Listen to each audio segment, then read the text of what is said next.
there's spell pierces and dazes and all that kind of stuff, and you kind of know that's in your range. When you're playing against a non-blue deck, what is actually their range of disruption, how you sideboard against that? Yep. And Mind Break Trap especially, because you just don't know. I mean, you just go for it, and maybe they have it, maybe they don't. Yeah. And having information, especially knowing that there's nothing like that to be worried about, a huge edge for Griffin here in the elimination rounds. And a card that is at an all-time low right now is Mind Break Trap. It is a pain in the butt for a Belcher deck to play against, but you know, if combo's not that prevalent, and some of the combo decks right now aren't, Mind Break Trap isn't even good against them. Combo Elves, Storm isn't very good against Storm because they have so much discard. Dredge, which you can look at as a combo deck, but it uses its graveyard instead of building up a bunch of spells.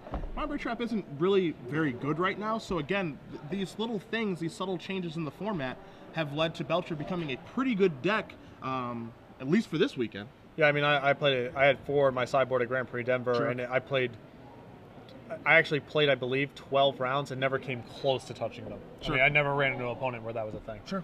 I still like having Mind Break Tracks on the sideboard, but you're right in terms of the decks it's good against, probably a pretty low point in terms of popularity. So we do see both players looking over each other's deck list right now. Stay tuned. After this game, we will be giving away 6 months of premium. Patrick will be asking you just a doozy of a question. A whale of a pickle. Yeah, best of luck answering that one, my friends. And once we do figure out who our recipient is, that person will be winning 6 months of Star City Games premium. So do stay tuned for that for after this game.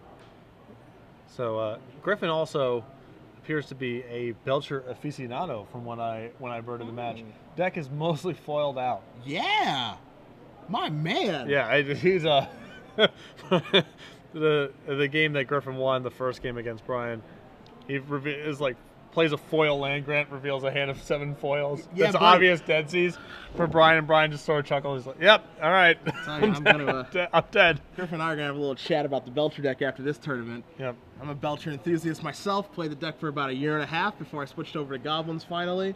It's good to see the old Belcher get a little limelight. A lot of haters out there. A lot of haters. I can appreciate the deck for what it is. I mean, I would not. I think that I could have fun playing it in one tournament and then never play it again. But I believe that it adds a lot of character to Legacy that it exists. It's always the time bomb, right? Like every time you sit down against your opponent, that's the first deck you're trying to size them up. Is this the kind of? Does this look like the kind of human being that we'd be playing with Goblin Char Belcher? That so. It got to the point for me where I kind of played it out of nowhere. I went to Philadelphia for a Star City when they were Star City 5Ks, not Open Series.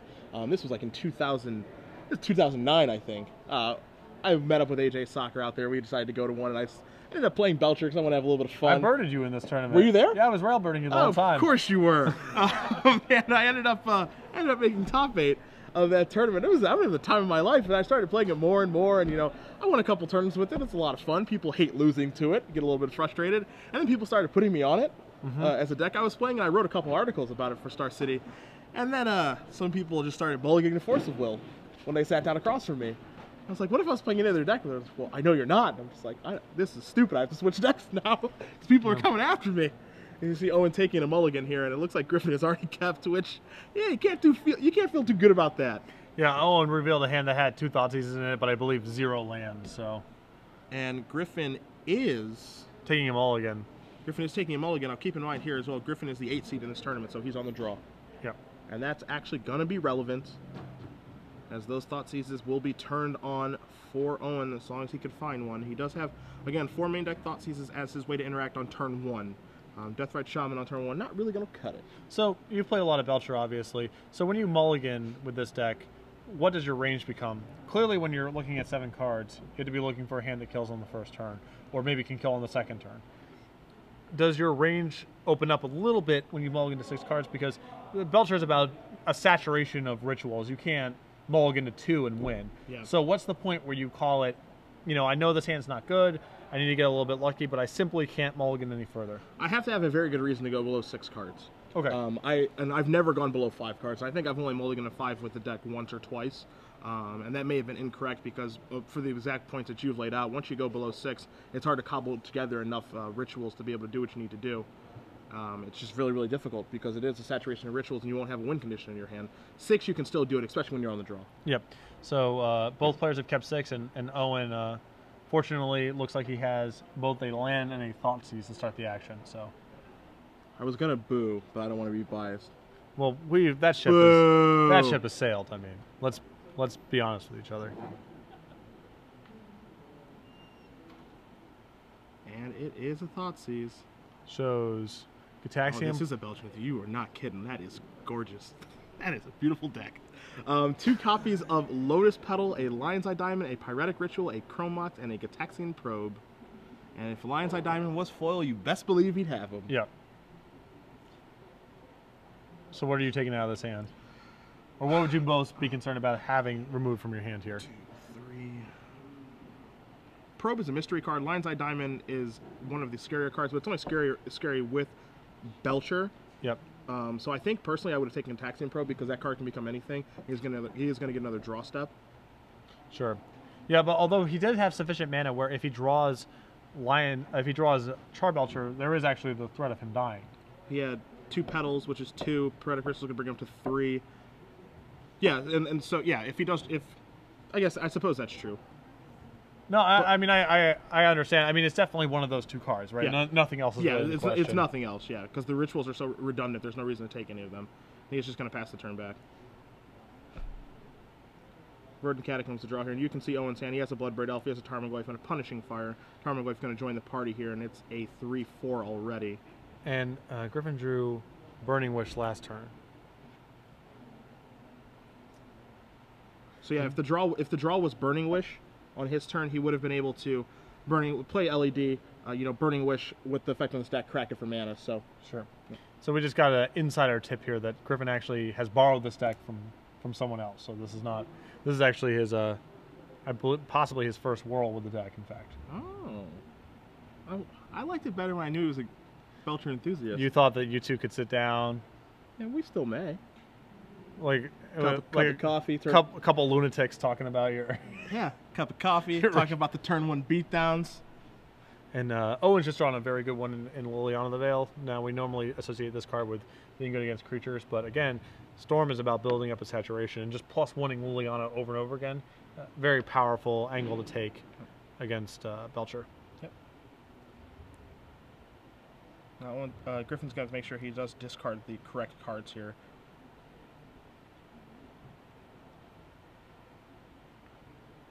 One of the cards in his hand is a Landgrave. You see him sandbagging that, of course, because he wants to work his way towards a Storm Cloud. He also doesn't want to play his 1 Taiga and have it get wastelanded, because then it's like he did nothing. Right.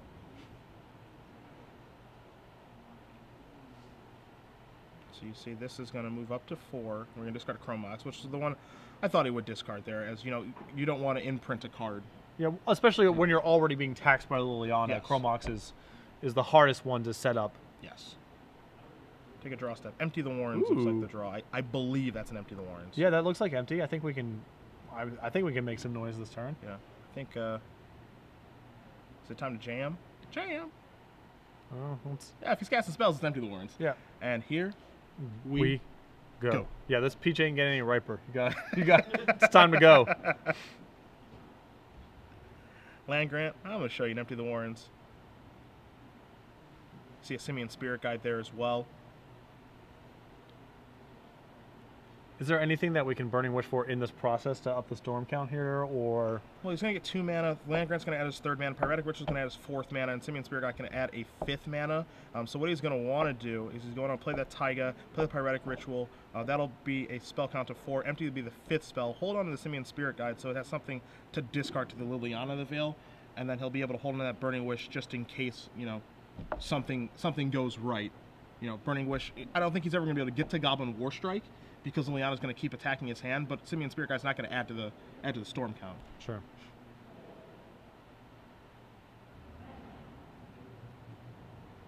Pyretic Ritual. So maybe he can keep one of those. Okay, so he can keep a Lotus. But yeah, he's just end up losing Burning Wish in the process. So there's your Empty the Warrens. Okay. Yep. So he's going to get. It's going to be a storm count of 5. It's going to be 10 goblins.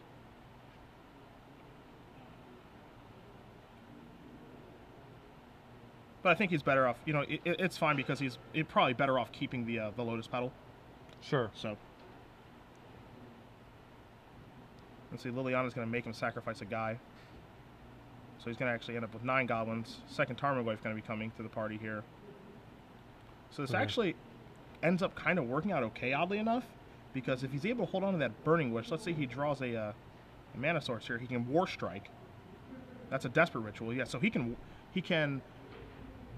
cast Desperate Ritual, Burning Wish, Goblin War Strike, put 9 upstairs, attack with the 9 goblins, get 7 of them through, and that's actually 16. Okay. So that'll be lethal as long as he sees it. And I think Griffin may.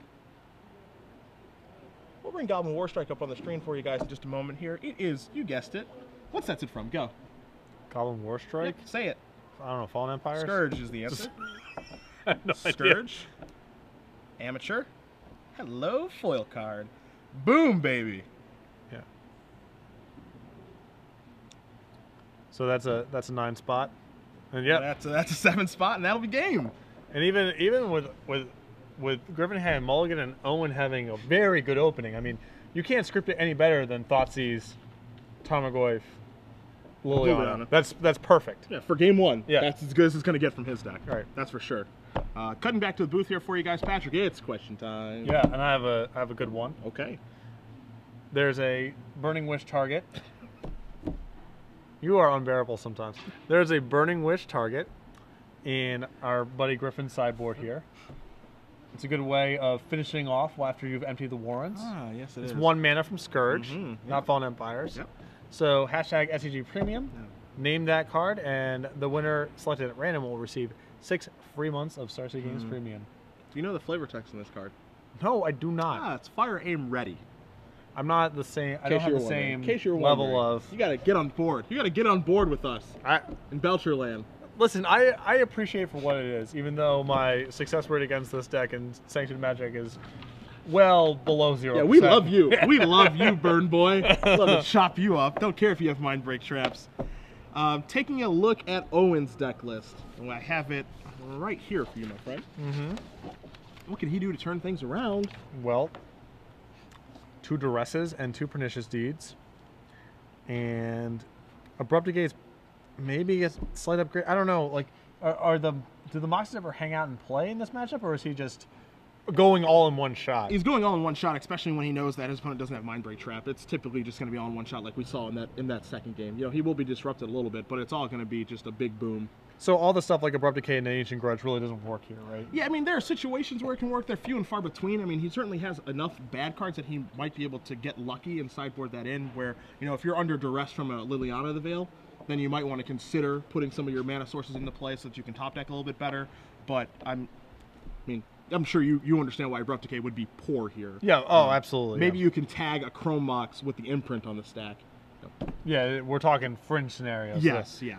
So you would identify the 3 Punishing Fires and the 3 Abrupt Decays, and maybe the Jit. Although Jits actually can be good if you empty out, right? Yeah, Jit can actually be pretty good. So we're talking basically 3 Punishing Fires and 3 Abrupt Decays as the cards that need to come out here.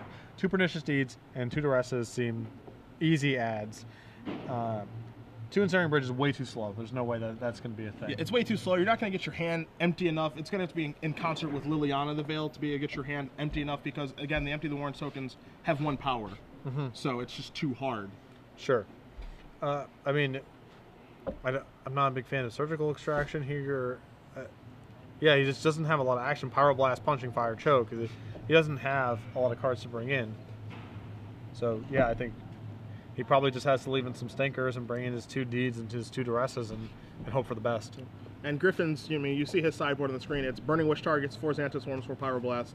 Pyroblast and Xanthous Swarm not for this matchup. There are no Mind Break Traps to be worried about. There are no Force of Wills, obviously, in the Jund deck. So he's going to keep his starting 60. Yeah. Just try to go to work again. Right. Is there ever a scenario where you board in one of your wish targets, or is that just it just never happens? Yeah, it never happens. I mean, it's happened in sort of some Cunning Wish decks. Yeah. We've seen it sometimes in High Tide because that deck has manipulation inside of the deck and wishes. So sometimes you're juggling around what ratios of stuff you want in your main deck versus your sideboard. But Belcher doesn't work that way. It's just these are just tutor targets. You're not going to bring in one Miser's Whole Breach or whatever in some matchup. Unless you're feeling frisky. I think that's pretty frisky. I think that's the only way that you're able to do that one. And print it on a Chrome Mox. Yeah. It's red and green. That's right. Yeah. For sure. So, Owen needs a lot of help here. Yeah, Owen got his ideal start that last game. You know, he does have a couple of cards that are going to help him. Obviously, nothing major here. But again, it's not impossible. It is not impossible. I lost to John at Grand Prix Denver. Sure, he can just open with Thoughtseize him. Yeah. And that's, you know, that's an excellent opening. My opponent opened it with Thoughtseize into him and the Liliana, and I just didn't cobble together anything. So it's not impossible to do, as you do see a Duress and a Pernicious Deed. So Pernicious Deed, a nice little hedge against the Empty the Warrens, and Duress a good way to start things. And Owen's going to keep, so a 7 must be good enough. Yep. If he has a Tarmogoyf in there as well, it's could get a little bit ugly. Surprising for a deck without Forcible or much in the ways of resistance. Owen's actually got some meaningful cards, you know? Yeah. Belcher definitely has the stigma of you're either playing Forcible or you're dead. And there's actually a middle ground here. Yeah. And these Jund decks that are also in the semifinals they have a varying range of quality in this matchup. We're going to leave with the Duress or Thoughtseize? He's going to leave with Thoughtseize. So we're going to see a Seething Song, Rite of Flame, a Simian Spirit Guide, a Desperate Ritual. Oh, the old Taiga Land Grant combo. And the old Taiga Land Grant combo. Yeah, that one's a little bit frustrating. It's no fun for anyone. And now with that Empty of the Warrens out of there, this is an imminently beatable hand for Owen. Nope. I mean, he's just trying to dodge bullets now. That's it. Charbelcher being obviously the biggest one, as he has Pernicious Deed to cover against Empty of the Warrens. Yeah. Griffin was on a 10-outer there as far as win conditions go. I'm not sure if Burning Wish is actually going to get it done at that point. I think he can get up to 4 mana. We're going to see a Deathrite Shaman and a Duress. So the draw was a Desperate Ritual.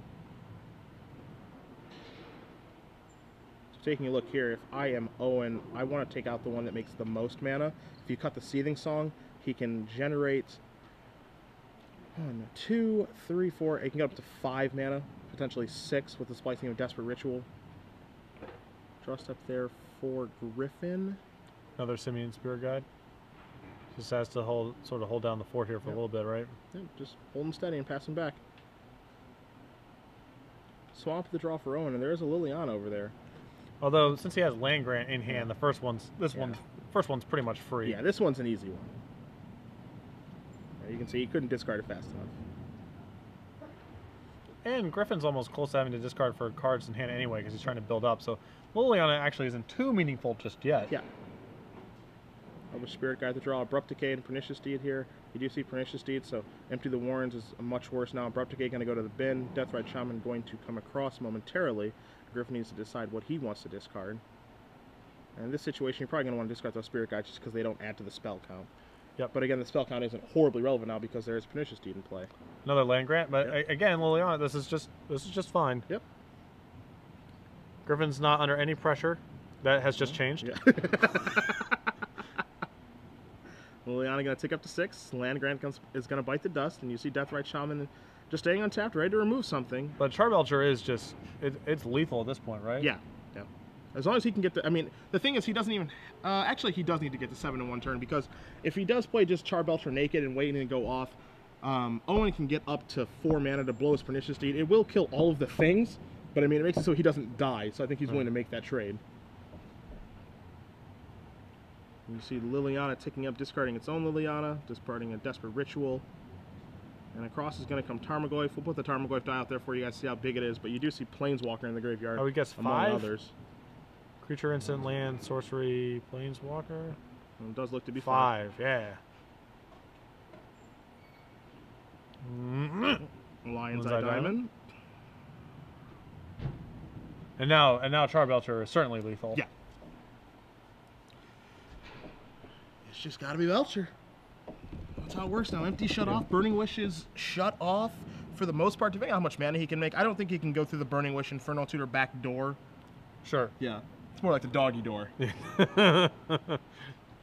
See, I can get behind this. This is like waiting to peel Fire Blast or something. Yeah, you're familiar with it's this. It's kind of the same thing. Here comes Tarmogoyf. Here comes Tarmogoyf. Grove. All right. Take it up. Here we go. I'm excited. I'm actually excited. I'm invested in what's in this draw step now. If it has to be tonight. Here it goes. The slow reveal. Yeah. Ah, Oh, another spirit gray guide. ogre. And I think he's going to. Yeah, it's okay. Yeah, Yeah, you he's can let good. it go. It's all right. We didn't get there. It's fine. You know, he was on the draw. He got Thoughtseize and Duress. He had plenty of draw steps. It's okay. That's why you're on the play. No force of will. Yeah, see, Mind Ray Trap. this is Yeah. where it gets a little bit ugly. Yeah. Any reasonable 7 here could spell game over here Right. for Owen. But And Belcher is a deck that can mulligan. It only does have, again, 11 win conditions, and you know some of them get a little weird. Burning Wish requires a little bit more mana. You need Seething Song or Lion's Eye Diamond to make that one great. There are situations where you can just play Goblin Char Belcher naked and hoping to draw into an LED or something like that, or another ritual, and then Thoughtseize and Duress kind of break that up. So it's not a lock that Griffin's going to kill Owen on turn 1. No. But he at least he has confidence in the fact that he can just open on Char Belcher, and there's actually no way for him to break it up. Yeah. Like you can play it on the board and not Yes. worry about a random naturalize or Crows and Grip type of thing happening. He's in the clear. Yeah. So You know, unless I believe there are Ancient Grudges over there. Is there an Ancient? There's one Ancient Grudge. Yeah, So and- if Owen does bring that card in, yeah. which would be a little bit surprising. But again, you know, Owen's got plenty of cards in his main deck that just aren't very good here, and Yeah. so he might have brought in some stuff in hope that, you know, things broke the right way. He could get a little lucky. And I'm a little bit disconcerted that we don't have an update from the other semifinal match, because the Punishing John Mirror is known to be a little bit on the grindy side. It's So, super grindy. It's possible. It is possible we are in game 1 still. Game 1, turn 8. Two Tarmogoyfs staring at each other. Punching Fire's going back and forth. Yeah. You have some life. No, no, no. You're too kind. You're too kind. You have some life. I wanted to be you. So we do see both players shuffling up here for Game 3. Hopefully we will have some sort of results, see where Brian Brondewan and Tony Chu are at, but you're probably right. They're probably are both Game at 1. above 20. Yeah. If I had a wager, I guess where they were at. Yeah. Who's it gonna be? Yeah. Who's it And gonna be? now Owen's just at. Now if you're in a seat, I've been in this seat before, where you're on the draw with no free hate, and you're just like, all right, well, I can do nothing but hope. I've been in Griffin's seat before. Yeah. The view on the high horse is nice. All right, here we go.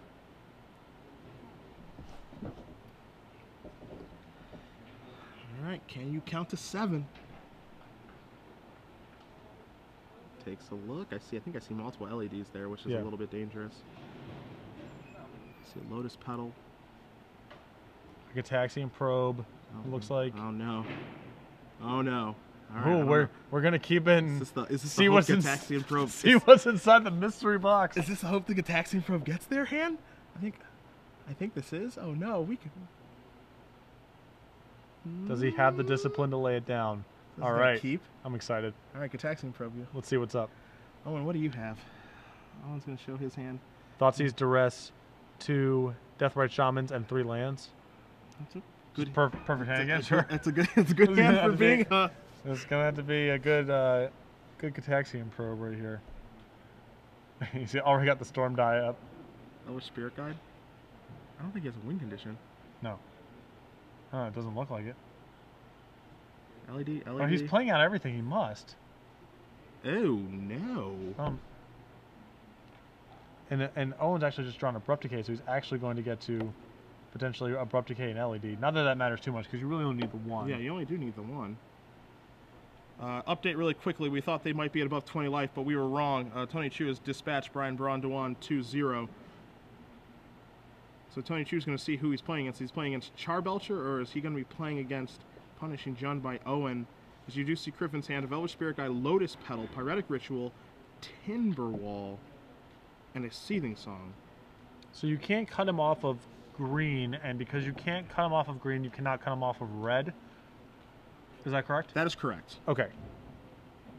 Because Elder Spirit Guide Elvis Spirit Guide can get Tinderwall. Neither of those can be duressed. And then Tinderwall makes red, and so you have red mana. If I am Owen,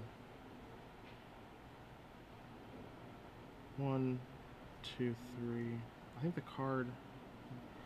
Okay, so he takes a Lotus Petal, 1 up to 2, up to 3, up to 5. He draws a Belcher this turn. What do you draw?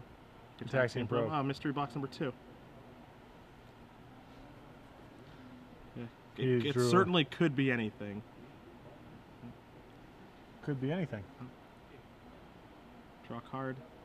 Go! Okay. Oh! Okay. And he can actually get up. See, the reason. Okay, so taking the C this one doesn't do it.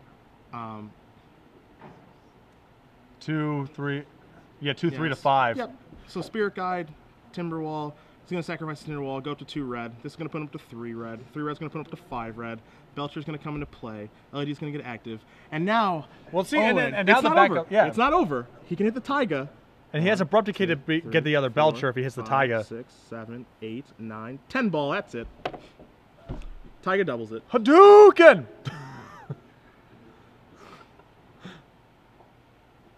Yeah. Yeah. Please stop. Please stop revealing cards. What's in the mystery box? It could be anything. Yeah. Even a Belcher. Yeah, and it's actually really significant that he kills that turn because Owen ripped Abrupt Decay. Yep.